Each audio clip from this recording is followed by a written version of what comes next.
The intelligence center on the Galactic Council Station buzzed with activity as dozens of alien analysts worked through the latest reports from human space. Prime Minister Zeke Thin of the Kithra moved between workstations on his 6 legs, his compound eyes scanning multiple data streams at once.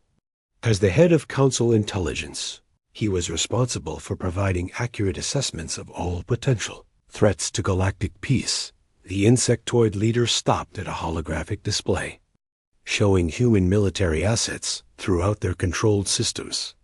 Red dots marked known ship positions, while blue lines traced patrol routes and supply runs. To Zeke Thin and his team, the picture was clear and somewhat disappointing. Final count shows approximately 2,000 combat vessels, reported one. Of his subordinates, a gray-skinned Altarian with large black eyes. Most are frigates and destroyers, with perhaps 50 cruisers and a handful of what they call battleships. Their largest vessels are roughly equivalent to our heavy cruisers in terms of firepower. Zeke Thin clicked his mandibles in thought. After decades of watching human expansion, this was all they had managed to build. It was impressive for such a young species, but hardly threatening to a galactic civilization that controlled over 100,000 warships across 47 member species. What about their technology levels? The Prime Minister asked. Another analyst, this one a tall blue being from Centauri Prime, gestured at a different display. Moderately advanced by galactic standards. Their weapons are based on kinetic projectiles and simple energy beams. Their shields are adequate, but nothing exceptional.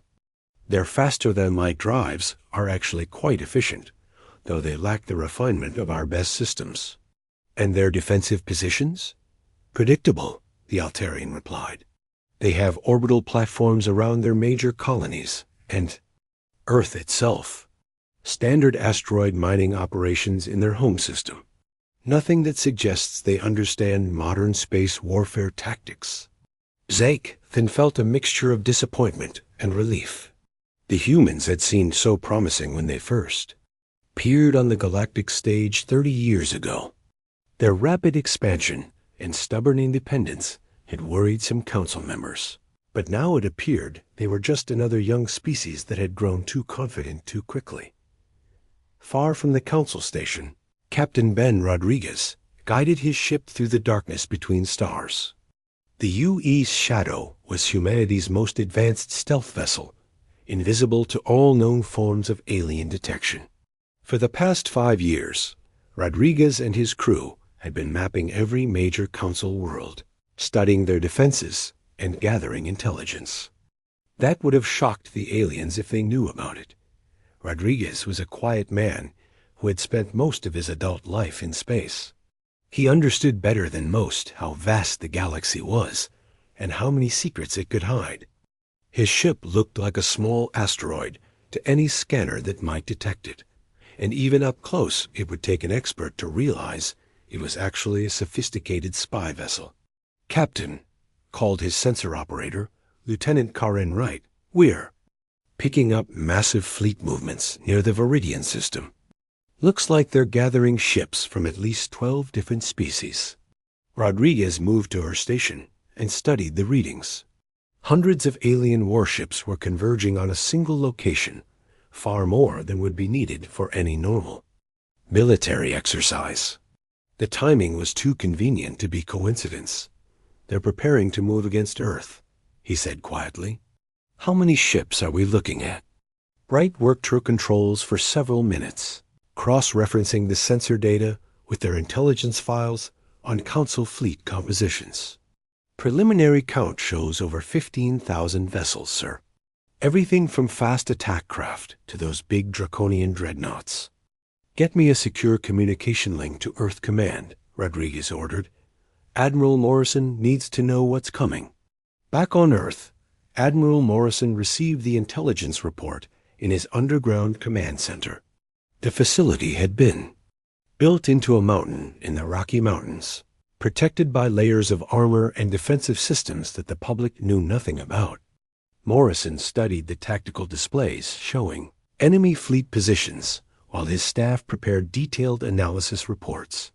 General Katie Stone entered the command center carrying a datapad and wearing the grim expression she reserved for serious military planning.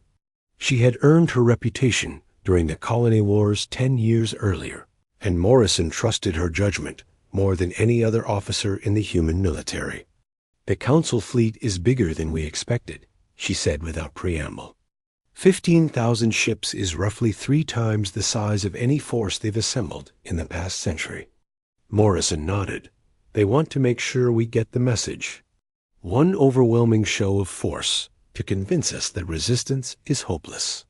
The question is, do we let them come to us, or do we take the fight to them?" Morrison turned to face a massive holographic display that showed the entire galaxy. Green dots marked human positions, while red showed known Council assets. Blue lines indicated planned attack routes that had been years in the making. "We activate Operation Prometheus," he said finally. "Every target, every system, all at once. We don't just defend ourselves, Katie. We take the war to them before they know what hit them." Stone smiled grimly. "The Council thinks they're dealing with a primitive species that will panic at the first sign of their superior numbers. They have no idea what we've actually been building out there." 15 years of secret construction, Morrison agreed. Hidden shipyards that make their largest facilities look like workshops. Weapon systems they can't even imagine. And most importantly, the will to use them without hesitation. On the Council station, Ambassador Zixthilla received the final intelligence briefing from Prime Minister Zegthan, the crystalline being pulsed with satisfaction as she reviewed the human military assessment. Everything was proceeding exactly as the Council had planned. "So the humans have roughly 2,000 ships against our 15,000, she said. "Even accounting for defensive advantages, this should be over quickly. Our analysts believe they will surrender before the first shot is fired," Zegthan confirmed. "No species has ever been foolish enough to fight the combined might of the Galactic Council. The humans may be stubborn, but they are not suicidal." Zixthilla turned toward the great viewing port that showed the stars beyond the station. Somewhere out there, Admiral Vorthak was leading the largest battle fleet in Council history toward the human home system. The Centaurian admiral was known for his tactical brilliance and his ability to end conflicts with minimal casualties. "Have there been any signs of panic from the human colonies?" she asked. "Some increased military communications, but nothing suggesting they plan to resist. Our intelligence suggests they are attempting to negotiate from a position of weakness, hoping to reduce the severity of our demands." "How naive," Zixthilla said. "They still believe this is a negotiation. They fail to understand that the time for talking has passed. The Galactic Council has made its decision, and that decision will be enforced." Neither alien leader realized that their entire intelligence picture was based on carefully crafted deception. The humans had spent 15 years showing the Council exactly what they wanted them to see while hiding the true extent of their military capabilities. Every ship the aliens had counted was real, but they represented less than 20% of humanity's actual fleet strength. The Council believed they were about to crush a small, defiant species. Instead, they were walking into the largest trap in galactic history. The massive space station hung in the darkness like a metal city, its lights twinkling against the black void around Kepler 442b. Inside the Great Council Chamber, 47 different alien species sat in their designated sections, each representing worlds scattered across the galaxy. The air hummed with translation devices working overtime to convert thousands of different languages into something everyone could understand. Ambassador Zixthilla stepped forward to address the assembly. Her crystalline body caught the chamber. Lights and threw rainbow patterns across the walls as she moved. She was from the Viridian Collective, one of the oldest and most respected species in the Galactic Council. When she spoke, her voice carried the weight of centuries. "Fellow representatives," she began, her words echoing through the vast chamber, "we face a crisis that threatens the very foundation of our peaceful civilization. The humans of Earth have become a problem we can no longer ignore." A murmur ran through the assembled delegates. Some shifted in their seats, while others activated private communication devices to whisper among themselves. The human question had been debated for months, but this was the first time it had been brought before the full council. Zixthilla continued, her crystalline form pulsing with each word. "For 30 years, we have watched these creatures spread through space like a disease. What began as simple exploration has turned into aggressive expansion. They now control 12 star systems, and their military grows stronger with each passing year." On the viewing screens around the chamber, images appeared showing human colonies, mining operations, and military bases. Ships bearing Earth insignia moved between planets, carrying supplies and people to new worlds. The scale of human expansion was undeniable. "Most concerning of all," Zixthilla said, "is their continued refusal to accept our harmony protocols. Every civilized species in this galaxy follows these agreements. They ensure peace, prevent conflicts, and maintain the delicate balance that has kept our world safe for over 800 years. Yet the humans reject our authority at every turn." The insectoid representative from Kithra Prime clicked his mandibles in agreement. The fish-like delegates from Aquarior Prime bubbled their approval through their water-filled tanks. Even the normally quiet plant beings from the forest worlds rustled their leaves in what passed for applause among their kind.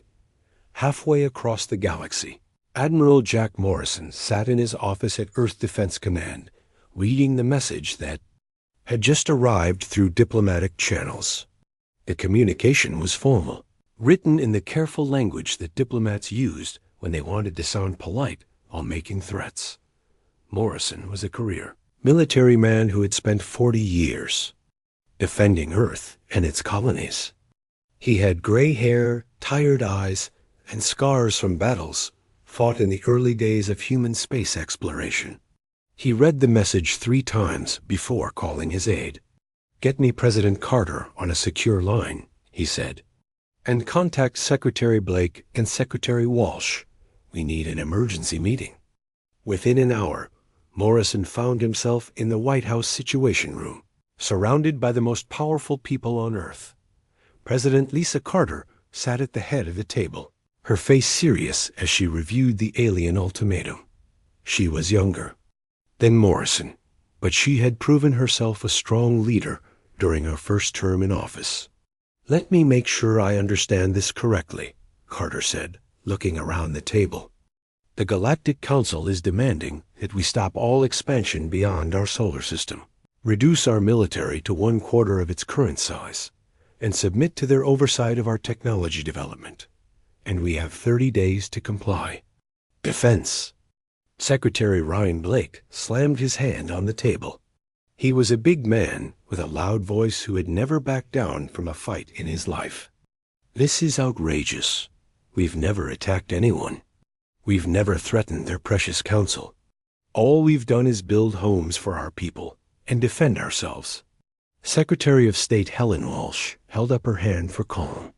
She was known for her diplomatic skills and her ability to find peaceful solutions to difficult problems. "We need to consider all our options here. The Council represents thousands of worlds and millions of ships. A military confrontation would be suicide." "Would it?" Morrison asked quietly. Everyone turned to look at him. The Admiral had been unusually quiet during the meeting, which was not like him at all. President Carter raised an eyebrow. "What do you mean, Jack?" Morrison stood up and walked to the secure communication panel on the wall.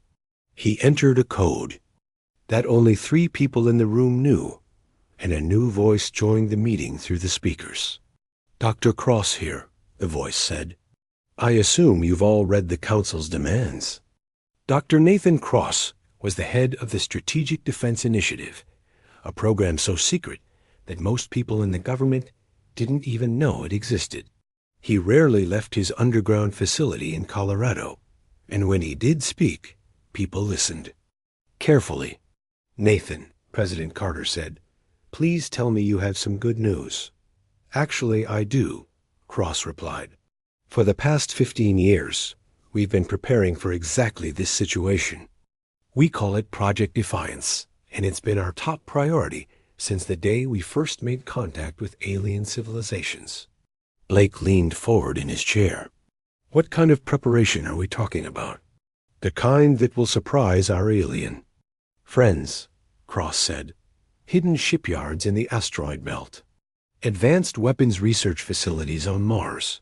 Automated defense platforms scattered throughout the outer system. And most importantly, a network of intelligence gathering operations. That would make our old spy agencies jealous. Walsh looked confused. How did we hide all of this from the Council's surveillance? Morrison smiled for the first time since the meeting began. Because we learned something important about our alien neighbors during these past 30 years. They're arrogant.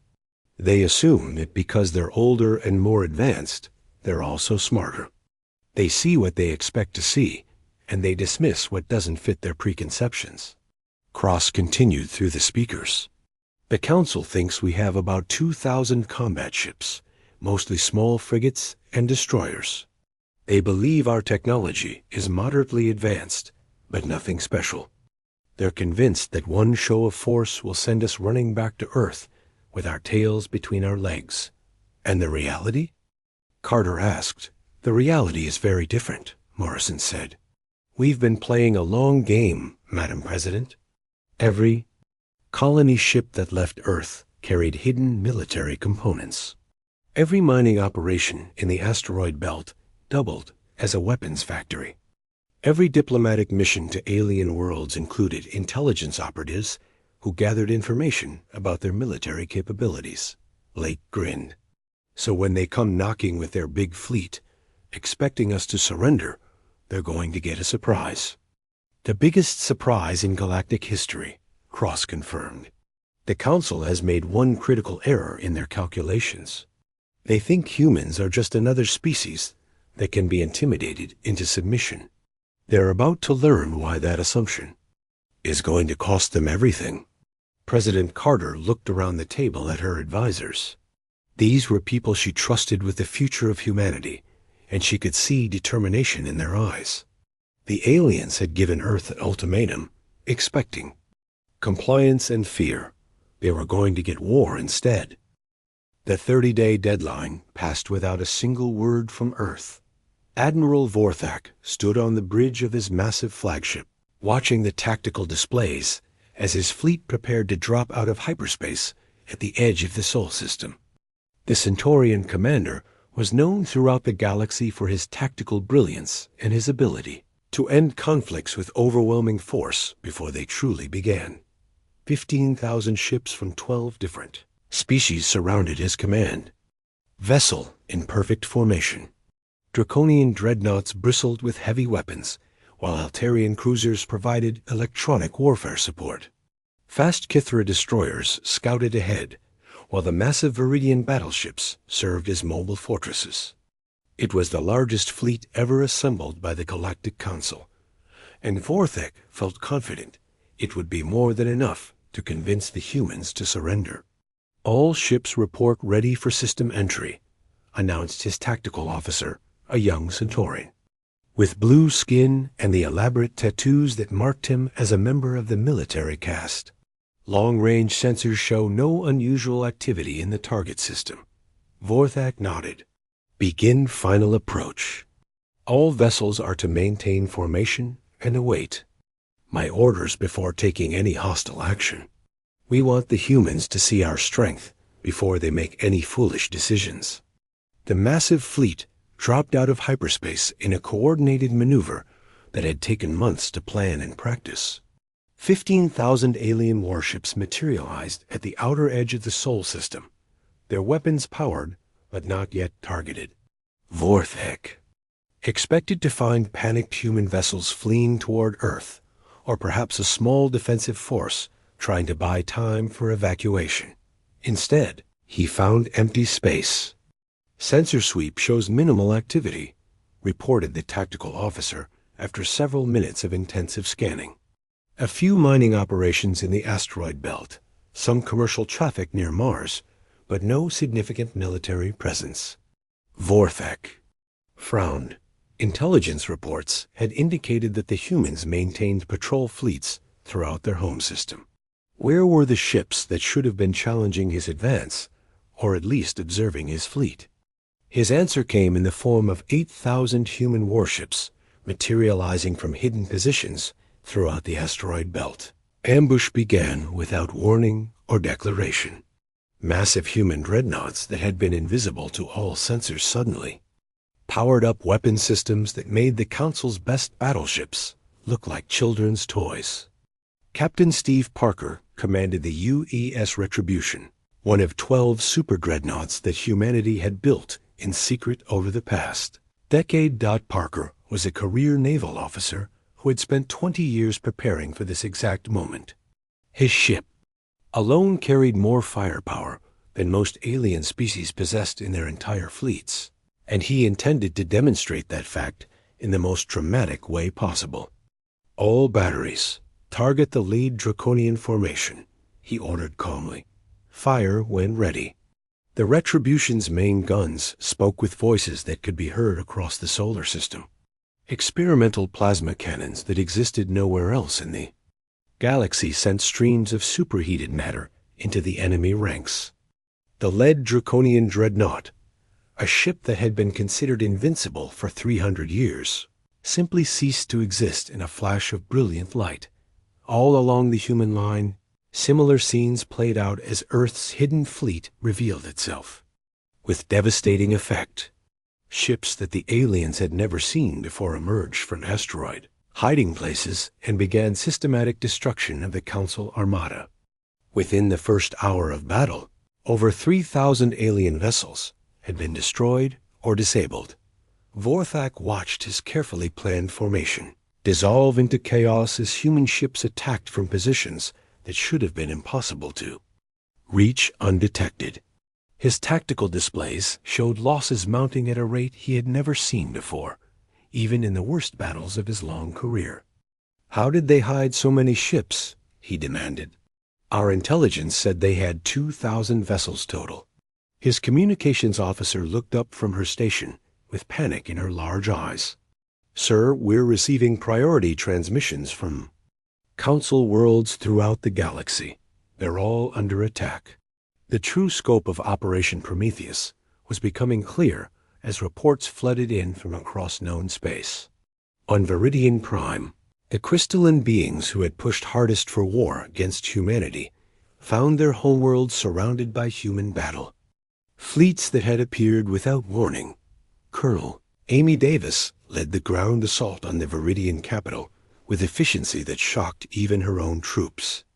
The aliens had built their cities, assuming they would never face invasion, and their defenses crumbled under coordinated attacks by human special forces who had studied every building and every street for years. Planetary government center secured. Davis reported to her command ship in orbit. Local military units are surrendering faster than we can process them. Similar reports came from the Kythera homeworld, where Commander Paul Johnson's stealth destroyer squadron had neutralized the orbital defense platforms before they could even raise their shields. The insectoid beings who prided themselves on their intelligence networks had been completely caught off guard by human capabilities they never knew existed. On Altarian trade worlds, merchant fleets that formed the backbone of galactic commerce found themselves facing human warships that had emerged from hyperspace at precisely calculated positions. The gray-skinned traders who had grown wealthy during centuries of peace discovered that their lightly armed vessels were no match for purpose-built military ships crewed by humans who had trained for this moment their entire lives. Admiral Morrison, coordinated the massive multi-front war from his command ship, the used Defiance, hidden in the shadow of Jupiter, where no alien sensor could detect it. The vessel served as a mobile command center for what was rapidly becoming the largest military operation in galactic history. "Status report from all theaters," Morrison requested. General Stone stood beside him, monitoring dozens of separate battles across hundreds of light years. "Viridian Prime has fallen. Cthulhu homeworld is under our control. Altarian trade routes are completely disrupted. Draconian military academies have been captured along with most of their senior officer corps. And the main fleet engagement? Vorthak's forces are in full retreat. He started with 15,000 ships and now has fewer than 4,000, still capable of fighting. Captain Parker's dreadnoughts are pursuing the survivors toward the outer system boundary." Morrison allowed himself a small smile. The aliens had come to the Sol system, expecting to find a frightened species ready to surrender. Instead, they had discovered that humanity had been preparing for this war for 15 years and had no intention of fighting defensively. The Galactic Council had made their greatest mistake when they assumed that humans would react like every other species they had encountered. They expected fear, negotiation, and eventual submission. What they got instead was a coordinated strike against every major Council world, executed with precision that demonstrated humanity's true capabilities for the first time. The war was far from over, but the opening moves had established one fact beyond question. The aliens had not provoked a desperate species into hopeless resistance. They had awakened a sleeping giant that had been quietly preparing to reshape the entire galaxy. The reports flooding into the Galactic Council Station painted a picture that none of the alien leaders could believe.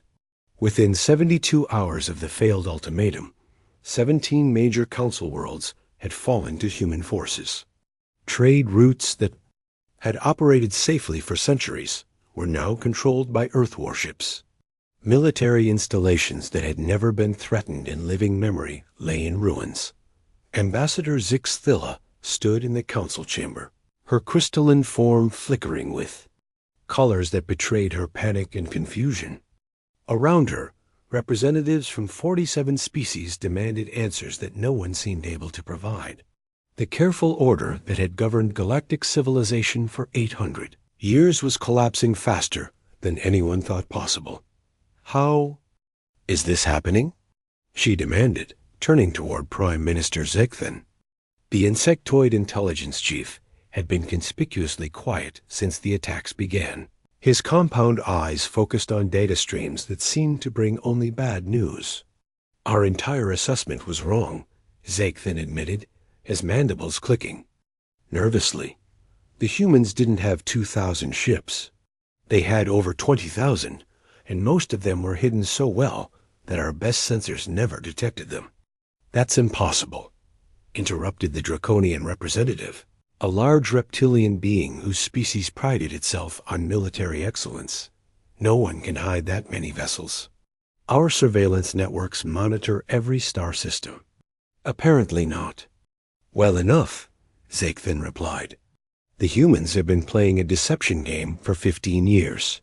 Every ship we counted was real, but they represented only a fraction of their actual fleet strength. They've been building warships in hidden facilities throughout their territory while showing us exactly what they wanted us to see. On the main viewing screen, tactical displays showed the true scope of human preparation. Automated shipyards had been constructed inside hollowed-out asteroids, invisible to external observation. Manufacturing facilities on remote moons had been producing weapons and equipment using resources that intelligence reports had classified as mining operations. Even some of the human colonies that seemed purely civilian had been secretly serving as military bases. Dr. Nathan Cross had orchestrated the greatest intelligence deception in galactic history from his underground facility on Earth. For 15 years, his teams had carefully managed what information reached alien observers. creating a false picture of human capabilities that led the Council to completely underestimate their opponent. The revelation of human infiltration capabilities was perhaps even more shocking than their hidden fleet. Tony Martinez had been working as an engineer on the Council station for 2 years, with access to sensitive systems and classified information. His credentials were perfect, his background thoroughly documented, and his work performance exemplary. No one suspected that he was actually a human intelligence operative. Martinez sat in his quarters aboard the station, listening to emergency announcements echoing through the corridors as Council security finally realized the extent of human penetration. He activated a small device hidden in his personal belongings, and within minutes, every major computer system on the station began experiencing cascading failures. The virus he released was a masterpiece of destructive programming that had been designed specifically for alien computer architectures. Life support systems struggled to maintain atmosphere, while communication networks failed throughout the massive structure. Transportation systems stopped working, leaving thousands of alien officials trapped in various sections of the station. General Katie Stone's forces were completing their objectives across the galaxy with efficiency that surprised even their human commanders. The Altarian trade guilds, who had grown wealthy by controlling commerce between star systems, found their merchant fleets obliterated in a series of perfectly coordinated attacks. Captain Lisa Chun commanded one of the human strike groups responsible for disrupting Altarian operations. Her squadron of heavy cruisers had emerged from hyperspace near the main trade hub at exactly the moment when the largest convoy in months was preparing to depart. All Altarian vessels. This is Captain Shun of the Terran Federation Navy. She broadcast on all frequencies. You will shut down your engines and prepare to be boarded. Any attempt to flee or resist will result in the destruction of your ships. The Altarian convoy commander, a gray-skinned being named Ixthos, who had been trading between worlds for over 60 years, could hardly believe what he was hearing. This is impossible. Humans don't have ships this far from their territory. Your presence here violates dozens of treaty agreements. The treaties ended when your council threatened Earth, Chun replied calmly. You have 30 seconds to comply with my orders. Ixthos looked at his tactical display and realized he had no choice. The human warships surrounding his convoy were larger and more heavily armed than anything the Altarians possessed. His merchant vessels, designed for cargo capacity rather than combat, would be destroyed in minutes if he attempted to fight. All ships, shut down engines and prepare for boarding, he ordered with defeat in his voice. On the Draconian homeworld, Major Linda Hayes led a ground assault that captured the species' most prestigious military academy in less than 6 hours. The reptilian beings had spent centuries developing sophisticated strategies for space warfare, only to discover that humans had studied every textbook, analyzed every battle plan, and prepared specific counters for their favorite tactics. Hayes and her troops moved through the academy buildings with precision that demonstrated months of preparation. They knew exactly where every important facility was located, which officers to capture first, and how to disable the institution's defensive systems. Resistance is collapsing faster than we expected, Hayes reported to her orbital commander. The Draconians trained for fighting other alien species using conventional galactic warfare doctrine. They never prepared for opponents who think completely differently. The proud Draconian military instructors found themselves prisoners of soldiers who had studied their methods so thoroughly that they could predict every defensive move before it was made. Centuries of military tradition meant nothing when facing opponents who had spent years learning to exploit every weakness in established galactic combat doctrine. Back in the Sol system, Admiral Vorthak's retreat had turned into a complete rout. The Centaurian commander, who had approached Earth with 15,000 ships, now had fewer than 3,000 vessels still capable of hyperspace travel. Captain Steve Parker's super dreadnoughts, pursued the fleeing alien fleet with relentless determination. "Sir, the enemy flagship is falling behind the main group," reported Parker's tactical officer. "Their engines appear to be damaged." Parker studied his display for a moment.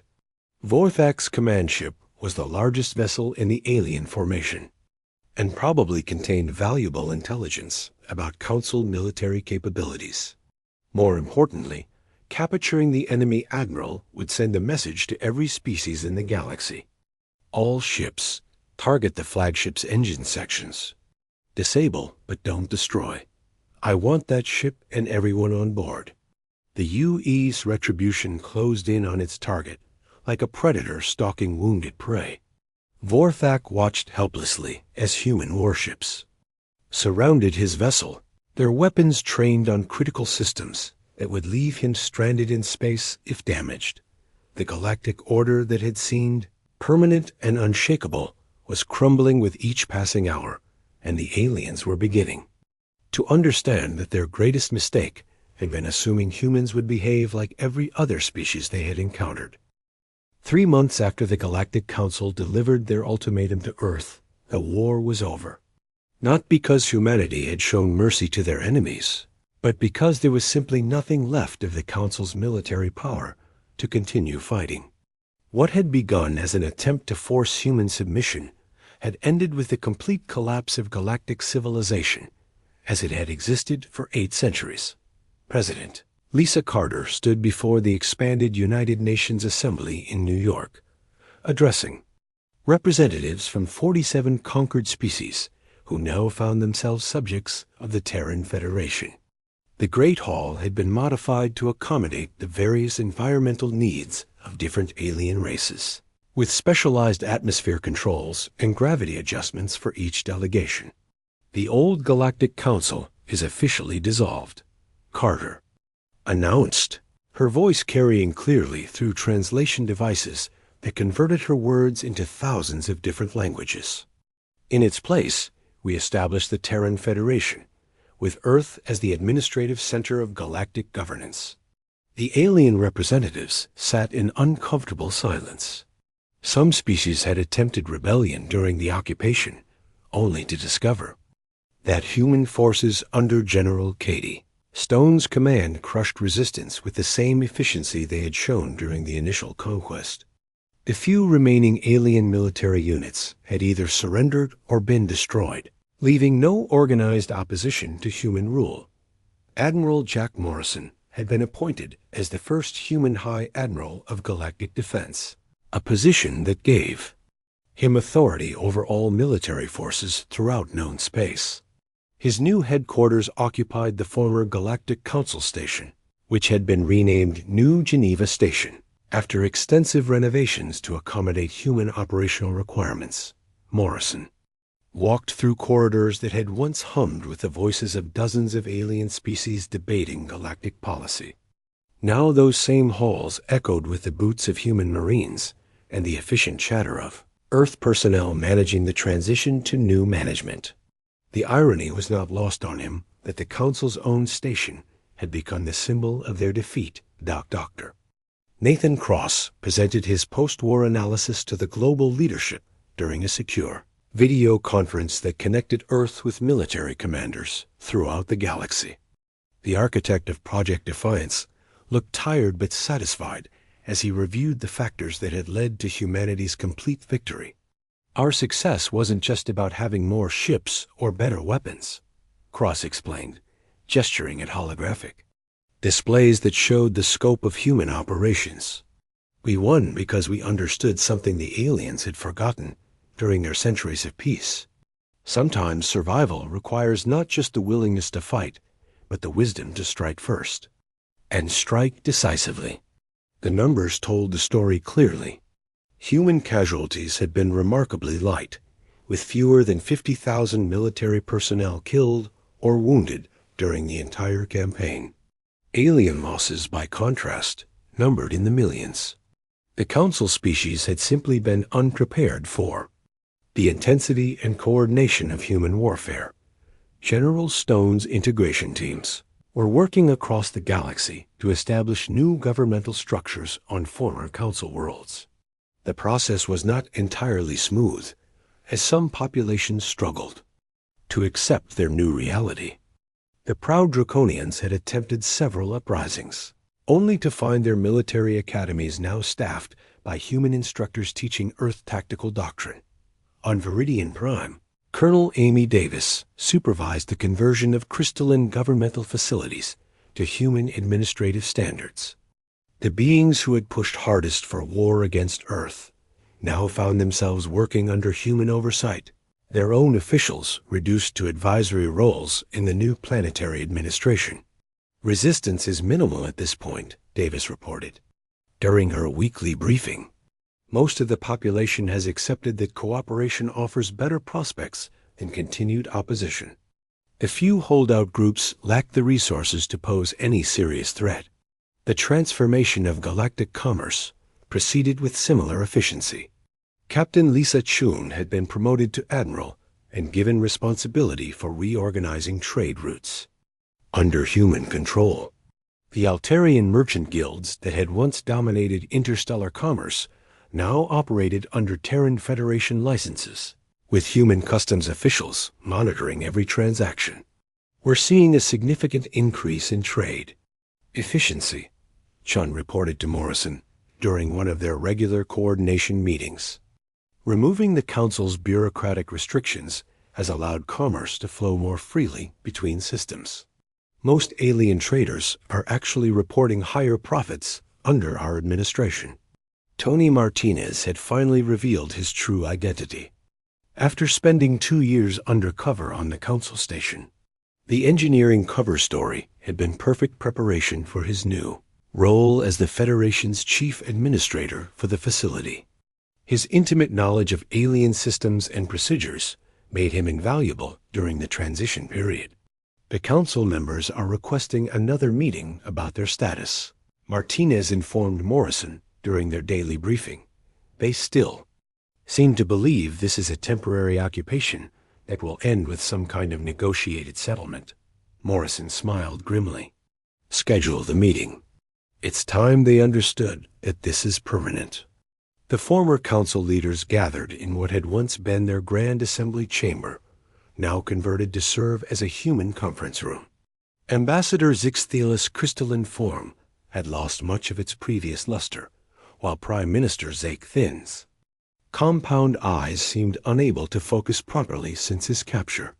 You cannot simply destroy 800 years of galactic civilization, Zixthila protested when Morrison explained the new reality. There are established laws, treaty obligations, cultural agreements that bind all civilized species. Those laws and treaties ended when you threatened Earth, Morrison replied calmly. You made a choice to use force against humanity. We simply responded more effectively than you expected. The Draconian representative, General Craxton, leaned forward in his restraints. This occupation cannot last forever. Eventually, your forces will be spread too thin. Your people will grow tired of managing alien worlds, and resistance movements will organize. You're welcome to try, Morrison said. But I should point out that we've been preparing for this scenario for 15 years. We have detailed plans for governing alien populations, managing interstellar resources, and maintaining order across the galaxy. This isn't a temporary military occupation. This is the new galactic order. Captain Ben Rodriguez's stealth ships had already begun exploring regions beyond former Council space, carrying a simple message to any species they encountered. Humanity was now the dominant power in this part of the galaxy, and new civilizations could choose cooperation or conquest, but they could not choose to ignore Earth's authority. The final scene of the transformation took place in Morrison's new office aboard New Geneva Station. He stood before the great viewing port that showed the stars beyond, watching as human and alien ships moved in formation under unified command. The mixed fleet represented something that had never existed before, a truly unified galactic military under single species control. Admiral Morrison reflected on the path that had brought humanity to this point. The Galactic Council's greatest mistake had not been underestimating human military capabilities or failing to detect their hidden preparations. Their true error had been assuming that humans would accept the role of a minor species in someone else's galactic order. The aliens had tried to cage humanity within their own solar system, demanding submission and compliance with alien authority. Instead, they had given Earth the justification and motivation to claim the entire galaxy as their own domain. The Council had wanted to maintain their peaceful civilization by forcing one species into subordination. They had ended up with something completely different. A new galactic empire built on human terms, governed by human laws and defended by human strength. The galaxy would know peace again, but it would be peace enforced by the species that had proven itself capable of total war when threatened with extinction.